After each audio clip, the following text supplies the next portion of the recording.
move on to the Los Angeles Chargers. I've got them going 7-10, missing the playoffs. Seems you have them 7-10 going and missing the playoffs as well. What do you think about this team overall?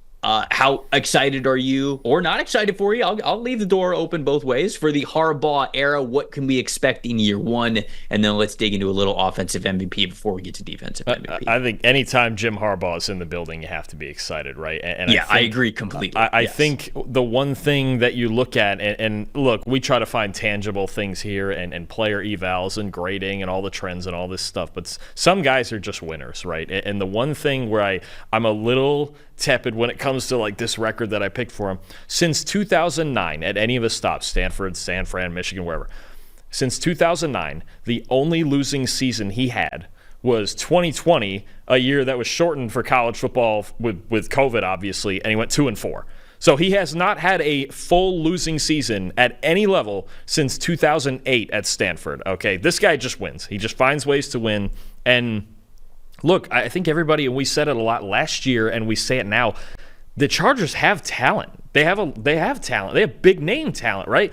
Joey Bosa, Khalil Mack, Justin Herbert, Rashawn Slater, Asante Samuel. Like, there's really good, Derwin James. There's a lot of really good players on this team, and there was too often, especially in situational football, they just didn't play fundamentally sound football. And if there's one thing that all of Jim Harbaugh's teams do, it's just play fundamentally sound football. And they almost punch above their weight class at times, right? You know, I think the 49ers back in the day, right when he stepped in, he walked in there and said, this team's got talent. Look at this team. They've got Vernon Davis. They've got Justin Smith. We're drafting guys. We got Patrick Willis. We got Hall of Fame players on this team.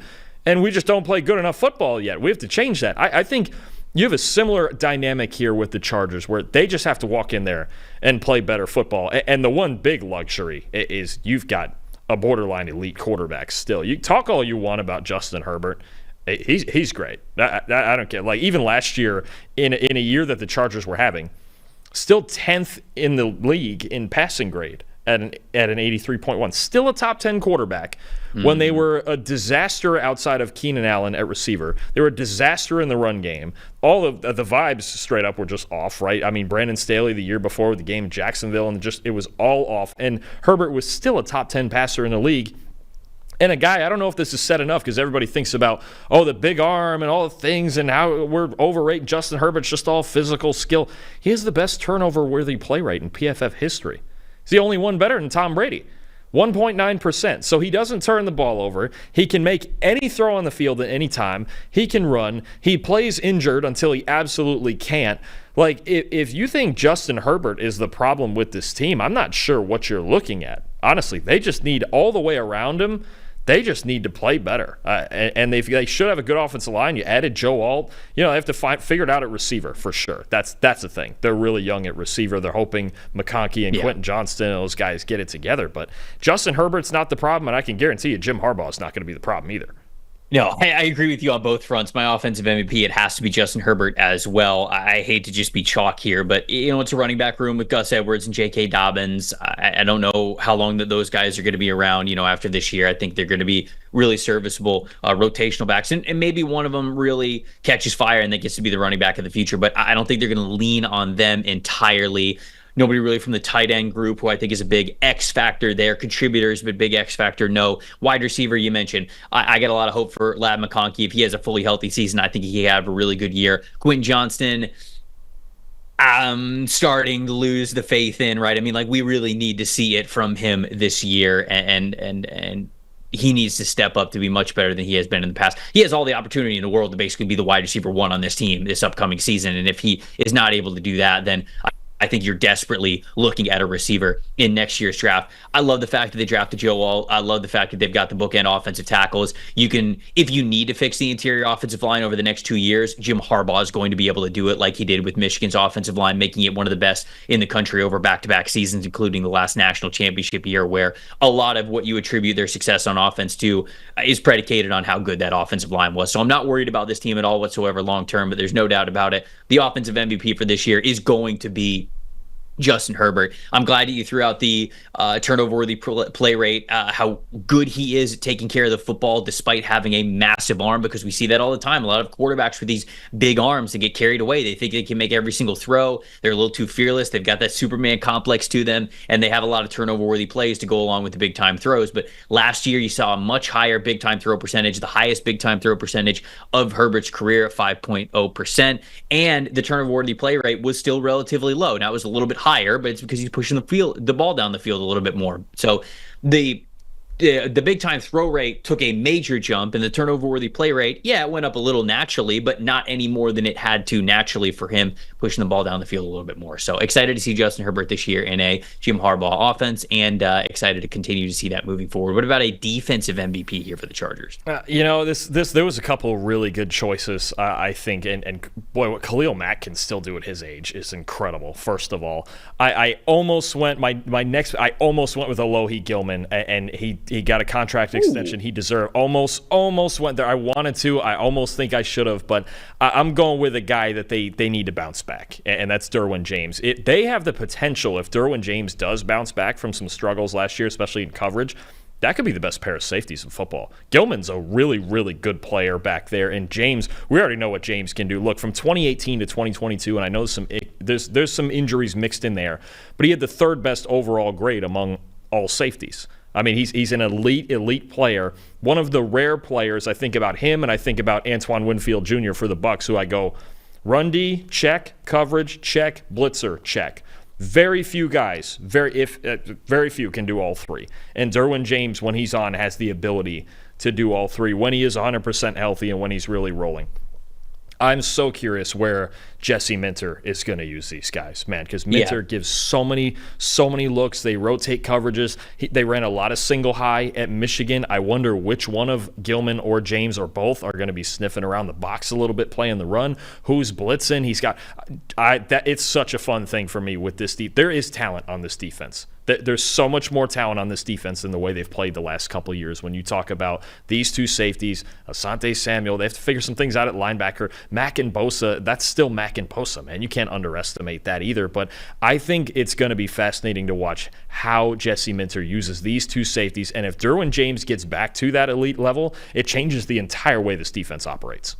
Look, he's got to stay healthy, and I think that that's a major point of emphasis for Derwin James, but there's no question he has to play better. He is still, I believe, one of the most talented secondary players, overall defensive players that we have in the league, and last year the numbers just absolutely did not reflect that. Derwin James last year, 60.1 overall grade last season. That's almost unthinkable. 57.0 coverage grade, by far the lowest of his career. Jesse Minter is a guy who I have a lot of faith in as a defensive coordinator coming over with Harbaugh from Michigan. And you look at how Michigan certainly played even just last year. I mean, flying around, like getting the most out of so many different players. I think the emphasis on this defense has to be on maximizing Derwin James, not only having him bounce back, but also having him be a key part of what this defense is all about. I'm very excited to see it, but there's no doubt about it. He has to play better. Whether or not the Chargers have a playoff caliber defense or not, to me, depends on Derwin James. It depends on how he plays, because you mentioned they're going to get production out of their edge rushers. I think Mack, Bosa, they're going to get production out of those guys. I'm going to mention somebody at the second level who I think is going to take a step up here.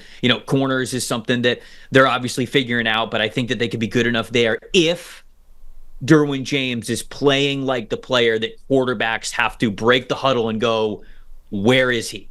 What is he doing? Where is Derwin James on the field? Because that's how it used to be. And I think that's how it can still be here in Jesse Minter's defense. And I think that he needs a big bounce back year from what was a down year in basically every single way last season. What about a breakout player? Who you got breaking out on this team? I think a guy that Jim Harbaugh and Jesse Minter are going to love is one of the best rookie edge players that we saw in football last year. And because of the way the Chargers season went, we didn't get to talk about him a lot. That's Tuli Tuipulotu off the edge for them out of USC, went right down the street and just immediately started playing great for the Chargers last year. I think that's going to continue. An 88.4 run defense grade as a rookie. The only three edge players in the NFL better than that, Max Crosby, DeMarcus Lawrence, and his teammate Khalil Mack. They were the only ones. He was the fourth in the NFL in run defense grade among edges and added 51 pressures, the only rookie edge player who had more than that was Will Anderson, the 3rd overall pick. So you're talking about a guy who really quietly,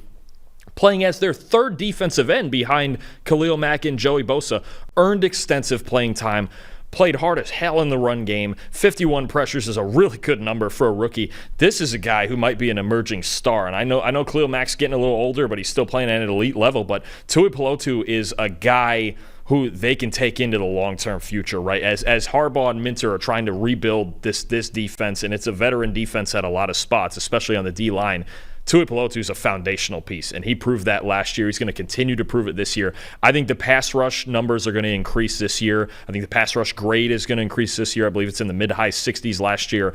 I think this is a guy who's going to be a star going forward, and a lot more people are going to know about by the end of the season.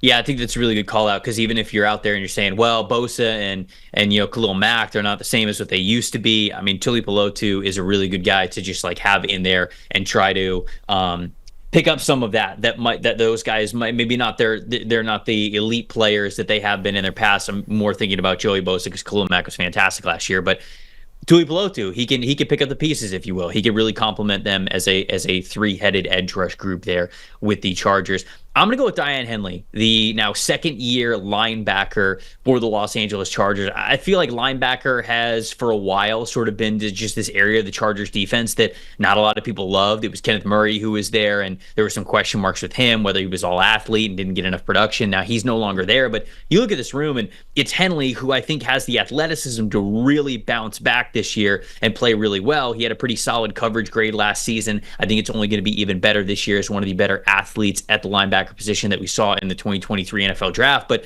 you also bring in a veteran like Denzel Perryman, who I think is kind of your mainstay as your like Mike linebacker or inside linebacker. And then they drafted Junior Colson as well, who was a very productive player for Jesse Minter and Jim Harbaugh at Michigan last year and was sort of a centerpiece of that fantastic defense that they had there. So with Colson being a rookie, you're kind of easing him into it a little bit. That's why I love the fact that Perryman is there, because moving forward, if Henley takes that next step as your like in-space linebacker, your will linebacker, somebody who could roam around and play man coverage against tight ends and really give you a lot of range and coverage over the middle of the field, you got Colson who's developing as well. That's a really great young linebacker duo moving forward for Minter and that defense. And so I think that Henley taking that next step to be one of the better coverage linebackers in the league, like his athleticism hints that he can be, that's going to be a first step, if you will, towards establishing a great young linebacker duo with him and Colson for the future. But what about a rookie this year specifically? It might be Colson, but it might be somebody else who you got on this team that you want to shout out as a rookie. I almost went with Ladd McConkey, but I just couldn't do it. I think McConkey's going to have a nice year, but I have to go with their new right tackle, Joe Alt from Notre Dame. Honestly, Trev, I thought he was the safest pick in this entire draft. I thought he was the safest prospect. I thought he had the highest floor, and in the FBS over the last 3 years, he was the highest graded offensive tackle at either left or right tackle. He's just so fundamentally sound, and I really like. I heard a comp to a guy we're going to talk about later in Colton Miller. He's tall for sure. Did he measure in at 6'8"? It was 6'8.5", somewhere around there. I mean, but he's just so sound. I mean, there's everything about him: zone run, gap run, pass protection. There's just. I don't know what there is not to like about Joe Alt, and the position switch from what I've seen in the preseason appears to be handling it very, very well, right? He played left tackle all 3 years at Notre Dame. This guy, I think it was such, their entire draft, it was such a Jim Harbaugh draft. And they've taken an offensive lineman in 3 of the past 4 first rounds, right? When you talk about Rashawn Slater, Zion Johnson, and now Joe Alt completing that mix on the other side. If Alt is what we think he's going to be, this is one of the best pair, if not the best pair of tackles in the league, right? As long as Slater is healthy and Alt pans out. I just think it's so hard not to look at Joe Alt and go, and I know there was a huge debate about, do they go Joe Alt, do they go Malik Neighbors or something like that? And I go, there really is no wrong answer with 2 players that talented, and it's such a Jim Harbaugh thing to take an offensive lineman, but it's hard to call them wrong for it, right? It reminded me so much of the Penei Sewell and Jamar Chase debate we had with the Bengals back in the day, or was it the Bengals or the Lions went first? I can't remember which one went. I think the Bengals went first, right? No, the Bengals went first. Yeah, when they took Chase, and look, I don't think there's a wrong pick when you're talking about 2 guys that talented, and the Lions get Sewell, who might be the best tackle in the league. So the Chargers are hoping for a similar result. I think he's going to be really good, and I think he's at least going to be stable on that right side immediately for them. We had so many debates, like you mentioned, over who the Chargers were going to pick, and it was so fun to think about, like Malik Neighbors in this offense with Justin Herbert as his quarterback. But maybe there's been some quotes or some press conferences where Harbaugh has said the opposite. But I can't help but think that they probably all got in a room together and they're like, yeah. Why wouldn't we take Joe Alt? You mentioned like safest player in the draft. You absolutely nail it. You're coming in as a first-time head coach, and you get the chance to draft a player like Joe Alt. Jim Harbaugh, who has done this before, right? He's been a head coach before, so he's gone through the draft game and everything. And he was probably like, "This is not a debate. Like, I'm not worried at all whatsoever about Joe Alt being a all-pro offensive tackle for a long, long time in this league." 76.2 preseason grade this year on 55 snaps at an unfamiliar position with him going to right tackle because Rashawn Slater is playing that left tackle spot. So flipping to the other side of the line of scrimmage, you mentioned it there, but the preseason grade checks out that he does not look super uncomfortable or overwhelmed, because if he did, that preseason grade would be a lot lower because he'd be giving up some reps. There would be sometimes some snaps where he just doesn't have his hand timed out right because you're kicking with the wrong foot, if you will, with him switching from being a left tackle to a right tackle. But those snaps really didn't exist, and I think that his grade reflects that. So I've got Joe Alt as well. I'm just very excited to watch the Chargers this season. It's going to be fun, and I'm glad that Harbaugh is back in the NFL, because I think that he's just straight up one of the best football coaches that we have in this great sport.